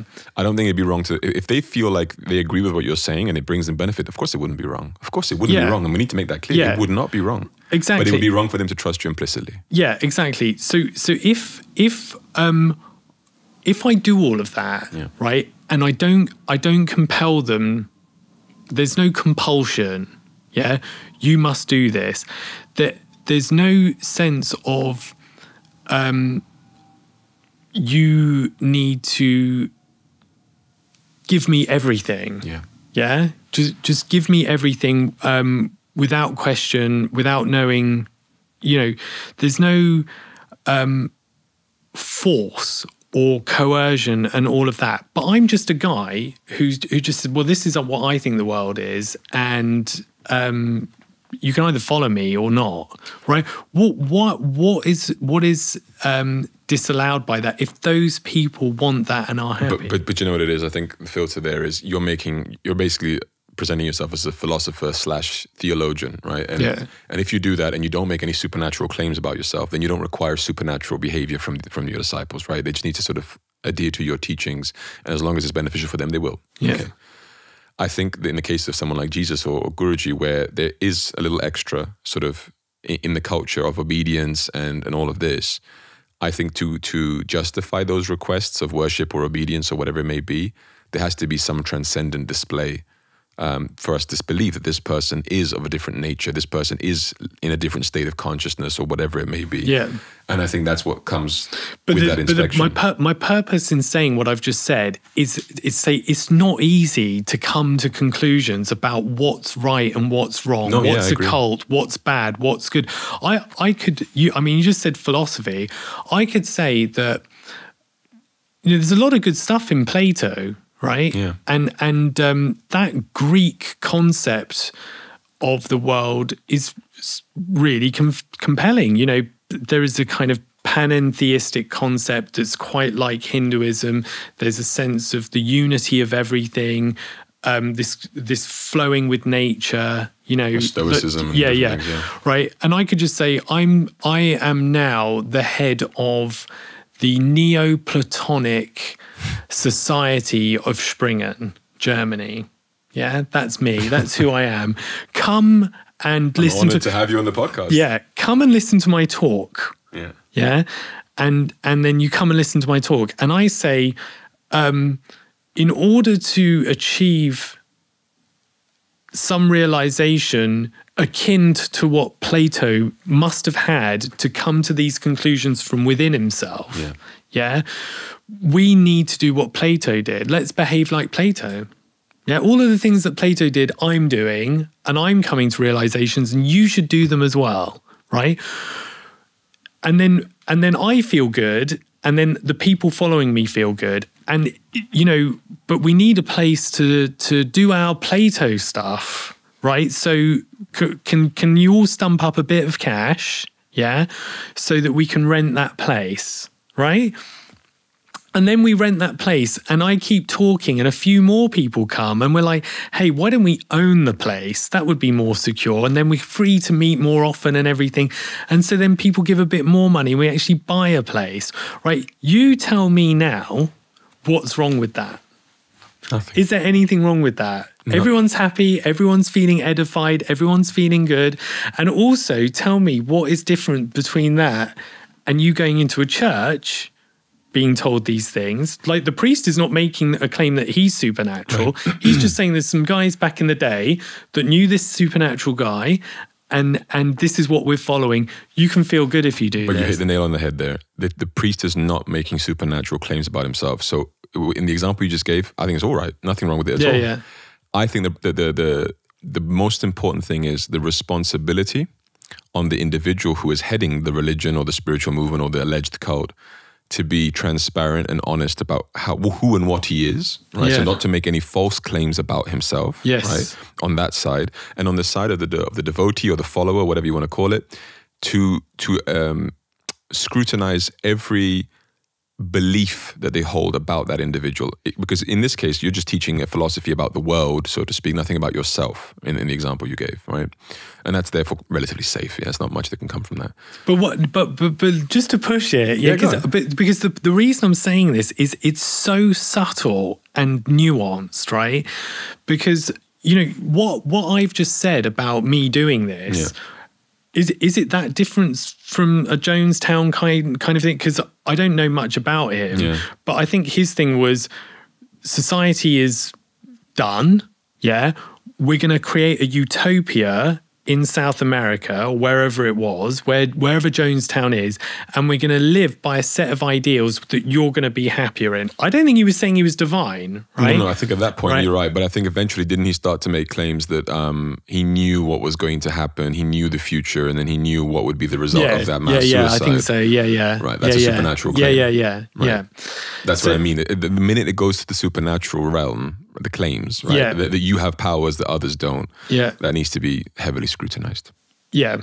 So that does put us in a unique position then, doesn't it? Because we are making such claims. Yeah. But that's why I like to point out the similarities to Christianity, because the same claims were made there, right? Or very similar claims. Yeah. The same thing with Gaudiya Vaishnavism, with Chaitanya Mahaprabhu. And so this comes to my final point, I guess, really about this is, at the end of the day, every single religious movement that is successful, spiritual movement, all started with one person who displayed transcendence of some sort. And then some people believed it enough to tell others who then chose to believe it too. Yeah. And to some extent, there has to be either political reasons to prop up that belief and to keep it alive on the one side of the coin, or on the other side, experiential reasons, that you're able to reproduce the experiences that the first people who followed alleged to have. So in the case of because sometimes it can be a marriage of the two as well. So in the case of the history of Christianity, you can point to the tradition of saints that have had the transcendent experiences of Christ and God the Father through the teachings of Christ. But you can also point to political influence and political agendas for propping up Christianity at different moments in history. Both of those things are true. And so both of those things have contributed to the propping up of Christianity and to the maintenance of Christianity. But at some point, you have to break it down to, why did Islam ever take root? Because people believed that the Prophet Muhammad was receiving revelation from the Archangel Gabriel. If they wouldn't believe that, there is no Islam to talk about.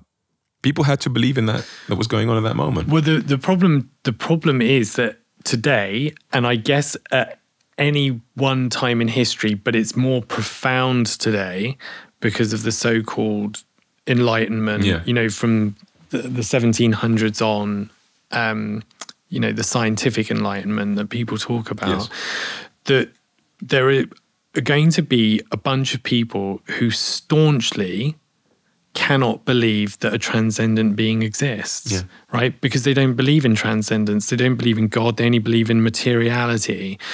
And that's the problem, is that a group of people who themselves have an inherent bias, although they'll say a very well-informed bias, because there's no tangible scientifically verifiable evidence of what you're saying, then just look at anything that claims transcendence has to be wrong. Yes. There's no discussion or debate. It's not like, oh, let me test Paramahamsa Vishwananda, your claims, or even adherent of Paramahamsa Vishwananda, that you've experienced that. Let me test it. It's like, I must disregard it, because also one thing I've noticed is when you talk to very skeptical people who are highly atheistic and just like, this is not possible. Even when you say, oh, but there's this saint with an incorruptible body, it's all historically verified. That is their body. You can visit their body. You can see their body. They will find a way to explain that away. And it's funny. It's almost like they're in their own cult. Well, my cult of not believing in the possibility of anything transcendent. But this is, you touch upon the most important thing, and I think that everyone needs to realize this, and that is, when you have conversations with anybody about belief in God or the assessment of the validity or not of some guru or whatever, set the paradigms of what is acceptable proof. Like where's the line where you're saying that would convince me? Because if you don't have that from the person, you're just arguing with the wall. Like there's people who you say to them, like, do you believe in God? They'll say no. And you say, okay, imagine now that you look up the sky and you say, God, are you real? And then the clouds form the words, yes, I am Jonathan. And that's your name, right? And you'll go, yeah, but that could be just, technology. Or that's an alien. That's not proof of God. And if you can't, if the person wouldn't accept that as sufficient evidence, right? What are you doing? You're just wasting your time, right? And so this is something I've been in countless religious debates. I've been there and debated against Muslims and Christians and whatever else. And it's just the biggest takeaway from those experiences has been that you need to set the framework of the conversation ahead of schedule. Like, you need to understand what would be satisfactory evidence for you to say that this is a legitimate movement and not a cult. What would be satisfactory evidence for you to say that this is truly a transcendent experience and not just some charlatan or something that can be explained by our material empirical understanding of reality, right?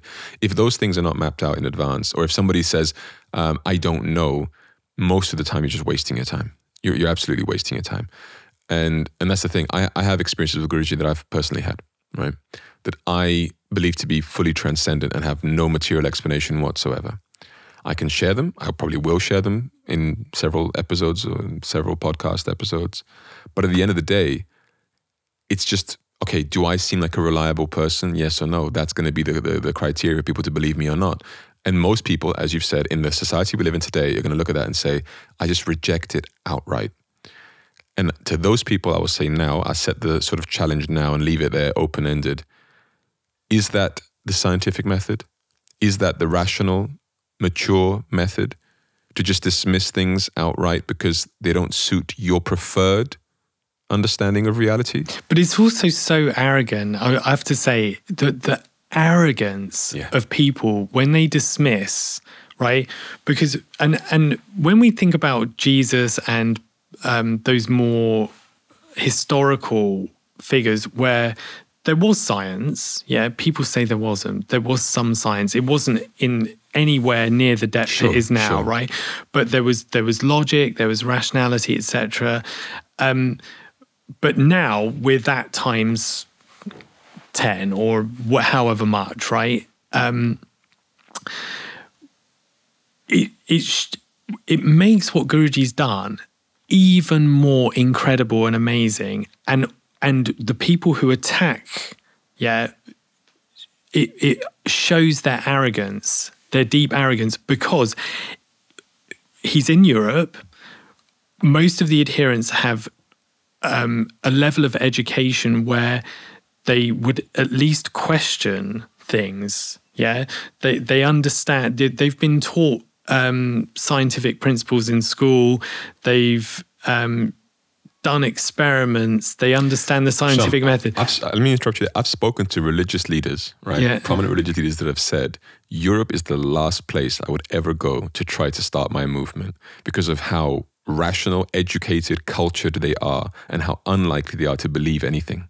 There you go. And you know, some of the most atheistic societies are in Europe for that reason, because and it's just only what I can measure or experience with my senses is true. Yeah, even though one can conceive of, at least in an abstract way, that there might be something called metaphysics, something that's beyond physics and beyond our comprehension, consciousness giving a signal to that, because no one can really explain consciousness or understand it. Yeah. But still, because the scientific method is to form a hypothesis and test it, and that's not testable, I'm not going to do it, and I'm going to hold at least my judgment on it, but most of the time just say, actually, it's not true, right? So then you've got a master who's come to an environment where people are educated, they don't live in a superstitious society. Everything about the society is geared towards production, rationalism, scientific endeavor, engineering, empiricism, everything. Yeah, everything you can imagine. But in spite of that, loads of people who then say, yes, having grown up in that environment, I am skeptical, rational, and all of those things. When I encountered Paramahamsa Vishwananda, something beyond happened, or I experienced something that I've never experienced that I can't explain to you because it is not of the senses. Yeah. And you, as the arrogant person you are, say, well, you're a fool. I dismiss it. Yeah, I dismiss it. Yeah. And it's not just a singular experience, it's corroborated experiences across time, across continents, hundreds of people, thousands of people. I dismiss them all. Isn't it amazing that, you know, you can dismiss something like Jonestown and say, you know, well, first of all, he wasn't making supernatural claims in the beginning, right? But then, you know, someone charismatic could gather up some people who have problems in their lives, who are weak, who are looking for an answer. Yeah, that kind of manipulation can happen. But then you look at this mission and you say, he's come to Europe. There are doctors, dentists, lawyers, and everything, and anyone and everyone, a whole range of experience from a whole range of countries. Yeah. And it's completely open. You can just walk in the door. Sri Pithanilya has an open door policy. You can literally walk in the door and say, tell me about what you are. Two things to that, actually. Right? Let me touch upon that, this open door policy. Before you get initiated in Bhakti Marga, there's at least a 2-year process of qualification where you have to see if you even want to adhere to the lifestyle of a devotee. And it's done out of pure care for the people. It's like, I don't want you to get initiated and to sort of commit yourself to something that might not work out for you. So it's not even we're in a rush to just collect people and make devotees everywhere, no matter what, let's just cheat them. Guruji is very, very careful and caring for the people. It's like, look, here's the period of preparation. Just try to incorporate this into your lifestyle. If it works, great. We can have a chat later and consider initiation.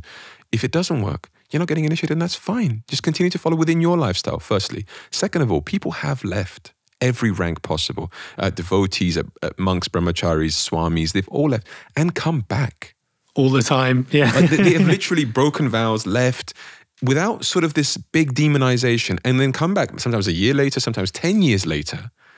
And sort of, okay, there's a difficult chat to be had of like, let's face the reasons why it didn't work out. But then immediately welcome back in. There's no issue, right? And that for me is another hallmark of what we're really about. Yeah. So I guess where we're talking is, can you throw that accusation? Well, first of all, are you coming from a place of inherent bias because you are not willing to even keep yourself open to the possibility of a metaphysical reality, right? Are you in that camp? Admit to yourself that you're in that camp if you are. Yeah. Yeah? I'm good with that, yeah. Yeah. Then if you're not, yeah, and you say, no, I am someone who believes in something metaphysical, right? But I don't believe that your master is that. Then you are free to come, right, and interrogate everything, the experiences of everyone around, their culture, their background, what's the philosophy, taught to the them, methodology, everything. and then also speak to that personality themselves and hear what they say and know what they do, right? You're free to do that. But don't just throw out that word cult, yeah, or it's untrue because of your own biases or your lack of interrogation of the situation, yeah? Because then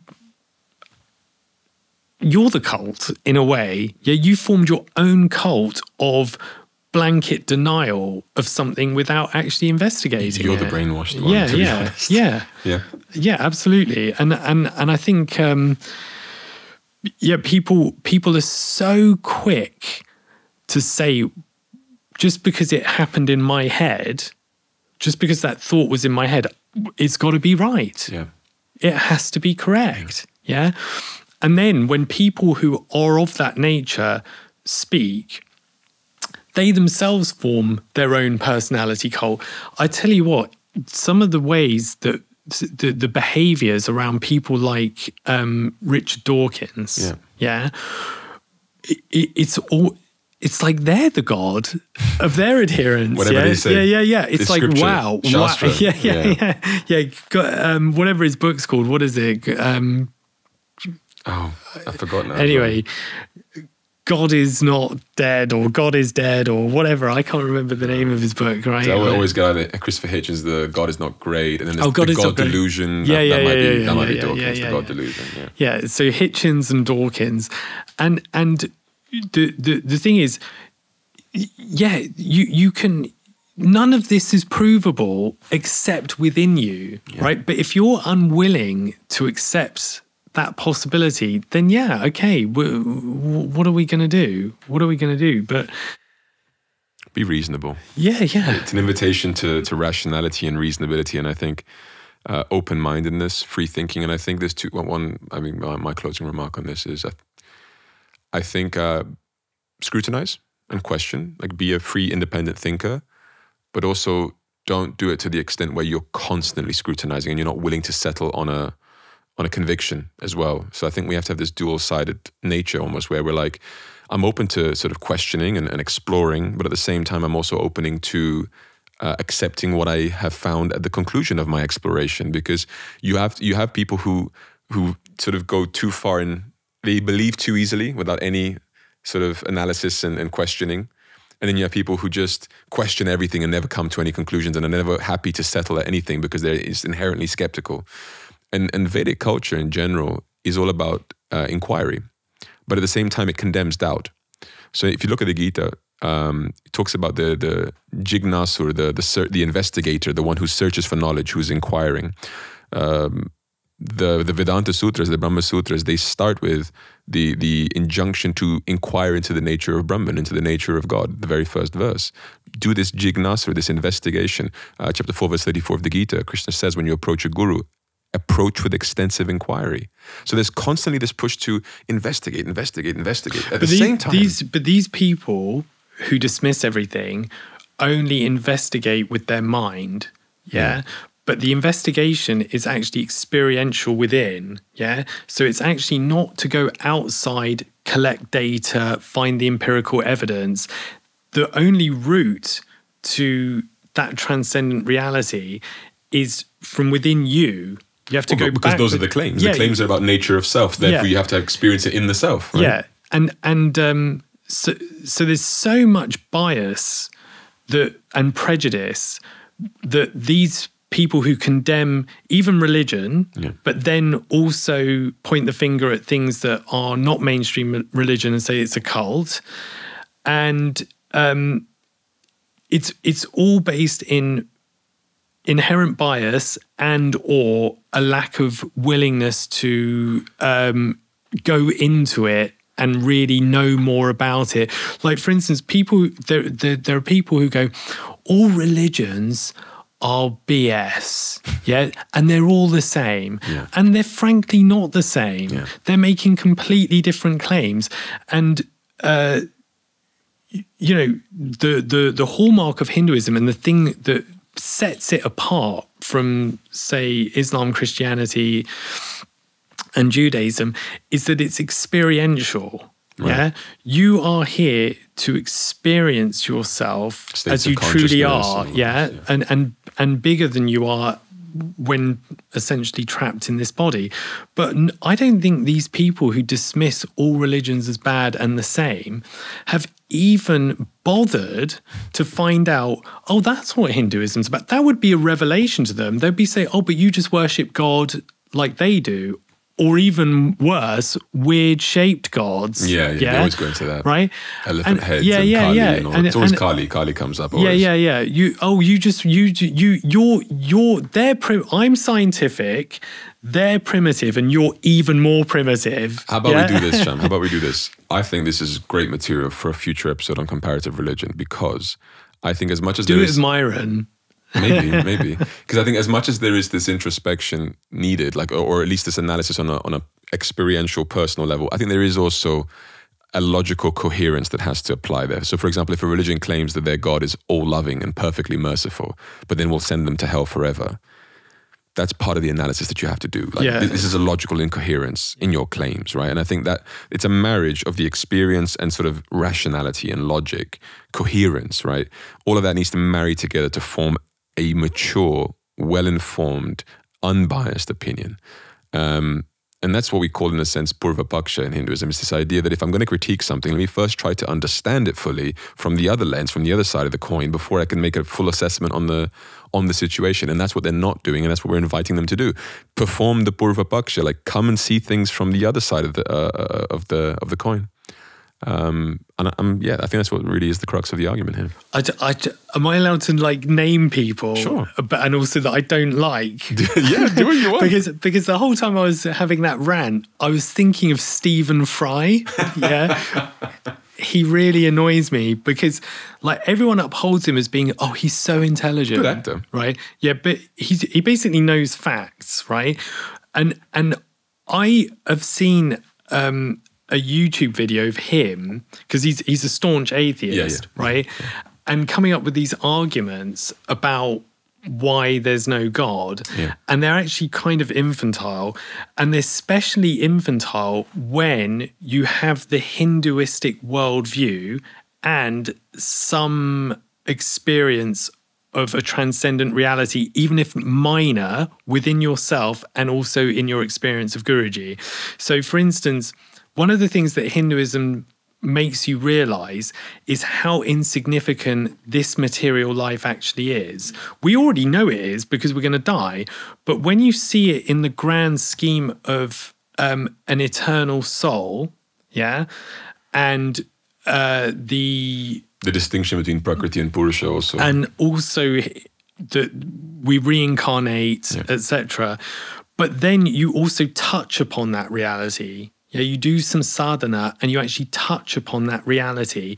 Certain things that you say are unfair or don't make sense to you or a benevolent God wouldn't do, you're like, well, no, in that grand sweep and broad perspective, they can make sense. Yeah, they do make sense. They are so for instance, children dying of terminal illnesses. Yeah, there can't be a God. Why would a God do that? Yeah. But in that grand sweep, the Hindu or Vaishnava or Sanatan Dharma worldview, that can make sense. Yes, the question becomes nonsensical. Actually. Yeah.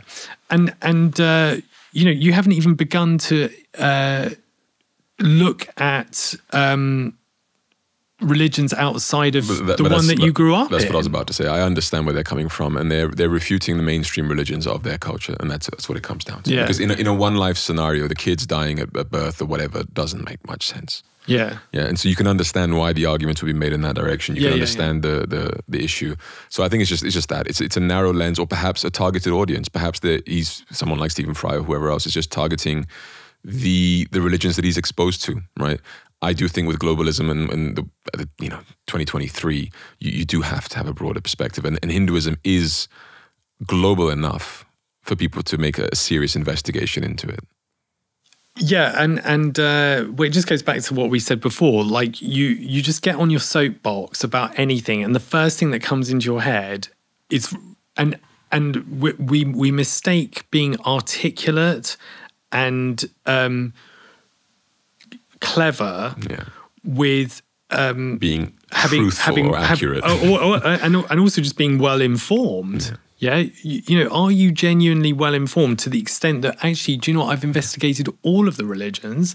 I've seen that there are broad, deep differences. Yeah, they're their own thing. Some of them are more similar than others, but there is actually broad spectrum from the salvation to the experiential. Yeah, from the blind faith to the actual revelatory, internally revelatory. Yeah. And everything in between, and you can't just throw this stuff out in the same way that you can't throw it out about a cult or something that seems like a cult to you just because it's heterodox. It's not mainstream. There aren't a big number of adherents, and the message is a bit offbeat from what you know and understand. Yeah. You can't just say, "Oh, well, that's a cult." Yeah, but I understand there are some things that you should probably be wary of and say, oh yeah, that looks a bit dangerous. But all of it is predicated on being well informed about things broadly and the thing you're looking at. Yes. That's it, isn't it? It is, and I agree. Yeah. So there we go. I just solved everything. That's why I brought you on, Sean, to solve everything. Mission accomplished. Let's get Stephen Fry to come here and learn about Vaishnavism. Yeah, if he's up for it. If anyone can make that happen, our challenge is that we'll get Stephen Fry to a point where he will understand and accept, in the grand scheme of things, why some children get cancer. Yes, that's a very specific outcome that we can work towards. I think we should do it. I'm up for it. Okay. I'm up for it. Challenge has been launched. Thank you so much for coming. Yeah. Great chat. Look forward to future episodes. Okay. Let's do this again. Thank you. Jai Gurudev. Jai Gurudev.